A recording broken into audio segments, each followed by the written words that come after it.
A combination of technical know-how, persistence, and customer service skills are needed to be a computer support specialist. They provide essential help and advice to users of computer software and related equipment in virtually every type of organization. There are two types of specialists. Network support specialists keep computer networks running efficiently for their organization.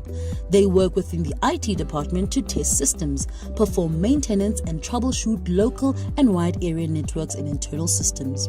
Typically, their customers are other IT professionals. Computer user support specialists or help desk technicians help individual employees work through computer programs. Talking with workers who do not have an IT background.